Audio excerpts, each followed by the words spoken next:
8वें वेतन आयोग को लेकर जो भी ताजा हलचल है, उसका सबसे बड़ा संकेत यही है कि प्रक्रिया अब कागजों से निकलकर जमीन पर उतर चुकी है। चंद्रलोक भवन जनपद नई दिल्ली में आयोग के लिए कार्यालय आवंटित होने के बाद काम की गति तेज होती दिख रही है। कार्यालय मिलना केवल एक औपचारिक कदम नहीं होता, यह संकेत होता है कि फाइलें अब मेज पर चलने लगी हैं, ढांचा बन रहा है और स्टाफिंग की दिशा में भी काम शुरू हो चुका है। इसी क्रम में आयोग के लिए अधिकारियों और कर्मचारियों की नियुक्तियों को लेकर सरकारी स्तर पर जो पत्राचार सामने आया है, वह बताता है कि भीतर से तैयारी का पहिया घूम चुका है। इसका मतलब यह नहीं कि कल से आपकी सैलरी या पेंशन बदल जाएगी, लेकिन इसका मतलब जरूर है कि अब यह प्रक्रिया आगे बढ़ने के रास्ते पर है और अगले चरण तेजी से जुड़ेंगे। इसी के समानांतर कर्मचारी पक्ष की तैयारी भी उतनी ही अहम है, क्योंकि वेतन आयोग के सामने जो मुद्दे औपचारिक रूप से रखे जाएंगे, वही आगे चलकर बहस, सौदेबाजी और सिफारिशों की दिशा तय करेंगे। जीसीएम स्टाफ साइड की ओर से जो संकेत आया है, वो ये है कि फाइनल ड्राफ्टिंग कमेटी को एक सप्ताह दिल्ली में रहकर एक संयुक्त मेमोरेंडम तैयार करने के लिए बुलाया गया है और 26 फरवरी की बैठक को निर्णायक माना जा रहा है। इस बैठक का असली वजन यही है कि यह केवल चर्चा नहीं बल्कि एक अंतिम मसौदा बनाने की कवायद है, जिसे आगे चलकर वेतन आयोग के सामने रख दिया जाएगा। यहां यह बात समझना बहुत जरूरी है कि अंतिम मेमोरेंडम में जितनी स्पष्टता, जितने ठोस तर्क, जितने व्यावहारिक डेटा और जितनी मजबूती होगी, उतनी ही आपकी वेतन पेंशन बढ़ोतरी की संभावना और उसकी दिशा मजबूत होगी। इस पूरी प्रक्रिया में एक और महत्वपूर्ण पहलू है जिसे अक्सर लोग नजरअंदाज कर देते हैं, और वह है टर्म्स ऑफ रेफरेंस यानी संदर्भ शर्तों का दायरा। कर्मचारी संगठनों का जोर इस पर है कि पुराने ढर्रे में बदलाव हो, पारिवारिक इकाई की गणना यथार्थ के करीब लाई जाए, पे लेवल मर्जिंग जैसे मुद्दों पर स्पष्टता हो, और महंगाई भत्ते का भविष्य में क्या रोल होगा, यह भी साफ किया जाए। कुछ संगठन यह भी चाहते हैं कि डीए के मर्जर या अंतिम राहत जैसी अवधारणाएं जो पहले के वेतन आयोगों में किसी न किसी रूप में सामने आती रही हैं, उन्हें गंभीरता से विचार में लिया जाए, क्योंकि अगर संदर्भ शर्तें ही सीमित रहीं तो सिफारिशें भी सीमित रह जाती हैं। इसलिए फाइनल ड्राफ्ट का सबसे संवेदनशील हिस्सा वही होगा जहां यह तय होगा कि आयोग किन मुद्दों को औपचारिक तौर पर अपने अध्ययन के दायरे में ले रहा है। अब बात उस प्रश्न की जो हर केंद्रीय कर्मचारी और पेंशनर के मन में सबसे ऊपर है, फिटमेंट फैक्टर आखिर कितना हो सकता है। अलग अलग आंकड़े, अलग अलग अनुमान, अलग अलग दावे, सोशल मीडिया के वीडियो और पोस्ट इन सबके बीच सच यह है कि फिटमेंट फैक्टर का असली आधार सर्वे, परिवार इकाई की मान्यता, खर्चों का यथार्थ मूल्यांकन और सरकार की वित्तीय क्षमता के साथ साथ राजनीतिक प्रशासनिक प्राथमिकताओं का मिश्रण होता है। कुछ संगठनों ने बहुत ऊंचा फिटमेंट फैक्टर सुझाया है, कुछ ने व्यवहारिक सीमा के भीतर अनुमान रखा है, और कुछ का मानना है कि सरकार बहुत ज्यादा बोझ उठाने से बचेगी। यहां आपको यह समझना होगा कि संगठन अक्सर ऊंची मांग इसलिए रखते हैं ताकि बातचीत की शुरुआत मजबूत पोजीशन से हो और अंत में जो परिणाम निकले वह सम्मानजनक रहे। लेकिन अंतिम फैसला सिर्फ मांग पर नहीं बल्कि गणना पर टिकता है। कुछ कर्मचारी संगठनों ने बड़े शहरों में सर्वे के आधार पर जीवन यापन की लागत, भोजन, कपड़े, ईंधन, बिजली पानी, मोबाइल इंटरनेट, चिकित्सा, सामाजिक दायित्व, त्योहार, आवास और कौशल जैसे घटकों को जोड़कर अपना प्रस्ताव बनाया है। यह तरीका इसलिए अहम है क्योंकि न्यूनतम वेतन के निर्धारण में यथार्थ जीवन यापन लागत की भूमिका सबसे बड़ी होती है। चर्चा का दूसरा बड़ा आधार फैमिली यूनिट है। 3 सदस्यीय यूनिट मानते हैं तो गणना एक दिशा में जाती है, और 5 सदस्यीय यूनिट मानते हैं तो गणना एकदम अलग ऊंचाई पर पहुंच सकती है।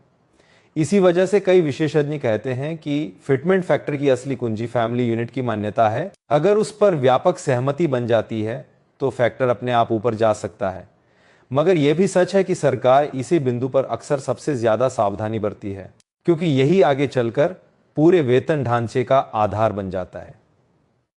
अब सवाल यह भी उठता है कि क्या 2027 तक रिपोर्ट आ सकती है और कब लागू होगा। आमतौर पर ऐसी प्रक्रिया में 12 से 18 महीने तक लगना असामान्य नहीं माना जाता।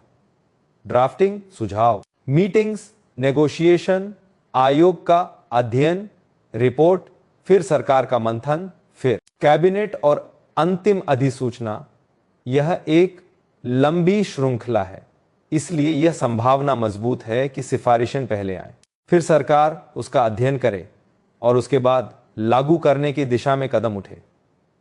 कई लोग अनुमान लगाते हैं कि लागू होने का समय 2028 के आसपास हो सकता है, लेकिन यहां कोई अंतिम बात कहना भी जल्दबाजी होगी। इसलिए सबसे सही तरीका यही है कि आप अफवाहों के बजाय दस्तावेजी संकेतों पर ध्यान रखें और जब भी कोई नई तारीख, नई बैठक या नया पत्राचार सामने आए, उसी के आधार पर निष्कर्ष निकालें। इस पूरी बहस में एक और मुद्दा लगातार उठ रहा है, वार्षिक वेतन वृद्धि कितनी हो सकती है। कुछ पक्ष 5% की बात करते हैं, कुछ इसे अधिक यथार्थवादी नहीं मानते और कहते हैं कि सरकार इतनी सीधी बढ़ोतरी नहीं देगी, बल्कि स्ट्रक्चर और लेवल मर्जिंग, एमएसपी, प्रमोशन और भत्तों के जरिए समग्र सुधार पर फोकस करेगी। सच यह है कि वेतन आयोग का असर सिर्फ फिटमेंट फैक्टर से नहीं होता। कई बार लेवल मर्जिंग, इंक्रीमेंट स्ट्रक्चर, भत्तों का रिवर्क, मेडिकल सुविधाओं का विस्तार और प्रमोशन सिस्टम में सुधार मिलकर आपकी कुल राहत को कहीं ज्यादा प्रभावी बना देते हैं। इसलिए केवल एक संख्या पकड़कर पूरे परिणाम को उसी पर तय करना नुकसानदेह हो सकता है। पिछले वेतन आयोगों के अनुभव भी यही बताते हैं कि हर बार सरकार कुछ सिफारिशें मानती है, कुछ पर संशोधन करती है और कुछ को टाल देती है। कहीं डीए मर्जर हुआ, कहीं अंतरिम राहत मिली, कहीं फिटमेंट फैक्टर अपेक्षा से कम रहा, लेकिन दूसरी तरफ कुछ लाभ जोड़ दिए गए। इसलिए यह मानकर चलना ठीक नहीं कि जो मांग रखी गई है वही अंतिम परिणाम होगा, या जो डर दिखाया जा रहा है वही सच साबित होगा। असल चीज यह है कि कर्मचारी पक्ष का मेमोरेंडम जितना मजबूत होगा और जितनी एकजुटता के साथ मुद्दे रखे जाएंगे, उतना ही सरकार के लिए उसे नजरअंदाज करना कठिन होगा। अब यहां आपके लिए सबसे जरूरी बात यह है कि आप अपडेट्स को सही जगह से पकड़ें और भावनात्मक दावों के बजाय दस्तावेजी संकेतों पर भरोसा करें। अगर आप चाहते हैं कि जैसे ही 25 से 26 फरवरी की बैठक, मेमोरेंडम का ड्राफ्ट, टर्म्स ऑफ रेफरेंस में बदलाव या आयोग से जुड़ी भर्ती और कार्यालय की नई स्थिति पर कोई ठोस अपडेट आए, वो सीधे आपको मिले, तो अभी सब्सक्राइब कर लीजिए। बहुत से लोग बाद में कहते हैं कि खबर मिस हो गई, इसलिए सब्सक्राइब करके नोटिफिकेशन ऑन रखना जरूरी है। अगर आपके घर में या आपके ऑफिस ग्रुप में केंद्रीय कर्मचारी या पेंशनर हैं, तो यह जानकारी शेयर भी कीजिए ताकि सबको एक जैसी सही तस्वीर मिल सके।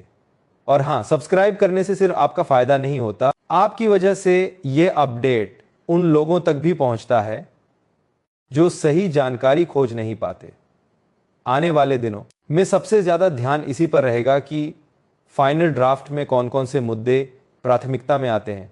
फैमिली यूनिट की मान्यता पे मैट्रिक्स और लेवल मर्जिंग, एमएसपी और प्रमोशन, मेडिकल और अन्य भत्ते और डीए के रोल का भविष्य जैसे ही यह मसौदा और बैठकों के निष्कर्ष सामने आएंगे, तस्वीर बहुत हद तक साफ हो जाएगी कि सरकार पर दबाव कितना बनेगा और आयोग किस दिशा में आगे बढ़ेगा। तब तक जल्दबाजी में किसी एक फिटमेंट फैक्टर को फाइनल मान लेना या किसी एक दावे को एली पक्का मान लेना, दोनों ही गलत होंगे।